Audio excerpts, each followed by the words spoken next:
Virus corona memang begitu mudah menular dan menyebar. Setiap kita bisa ikut mencegah dan mengurangi penyebarannya melalui social distancing. Apakah social distancing? Social distancing adalah tindakan untuk mengurangi kontak dengan orang lain dan menghindari melakukan kegiatan di keramaian.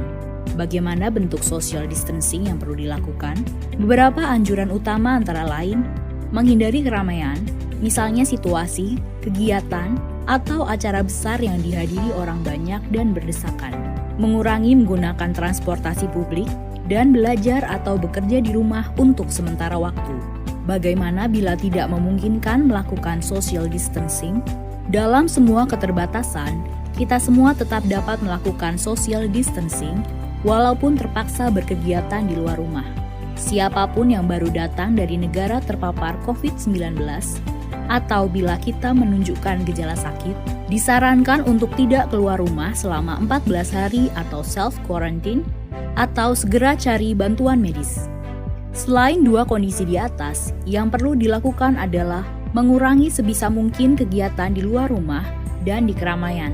Bila harus keluar rumah dan menggunakan kendaraan umum, perlu menghindari waktu ramai atau peak hours. Hindari menyentuh permukaan yang mungkin dipegang orang lain juga. Misalnya, pegangan tangga atau gagang pintu. Bila harus berpergian dengan pesawat, kereta, atau bus, cari tahu mengenai status keamanan tempat yang akan kita datangi. Hindari berdesakan dengan orang lain, gunakan masker bila diperlukan, dan jangan lupa segera mandi dan bersihkan diri setiba di tujuan. Bila perlu membeli makanan atau kebutuhan lain, sebisa mungkin gunakan layanan pesan antar. Bersihkan atau cuci barang yang dibeli sebelum disimpan, dan utamakan memesan makanan yang matang sempurna. Bila perlu berolahraga, pilihlah yang dapat dilakukan di dalam rumah atau yang dilakukan di tempat terbuka. Hindari jam-jam ramai, hindari berbagi peralatan, dan jangan lupa mandi atau bersihkan diri setelah berolahraga. Bila anak bosan belajar di rumah, sebisa mungkin beri kegiatan untuk dilakukan di dalam rumah.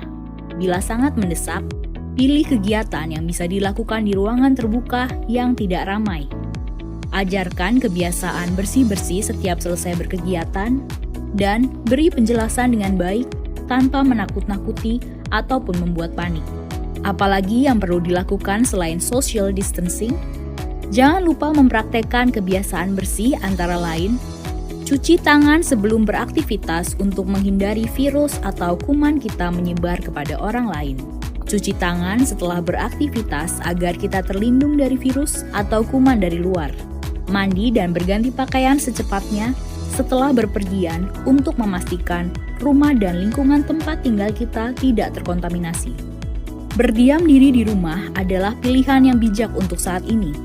Namun demikian, social distancing bisa diterapkan di mana saja. Beri empati kepada saudara-saudara kita. Kondisi masing-masing berbeda. Mari tingkatkan solidaritas. Dalam pelaksanaan social distancing, pemerintah pusat dan daerah akan tetap memfasilitasi dan memberikan pelayanan terbaik bagi rakyat. Mari bersama kita lawan corona.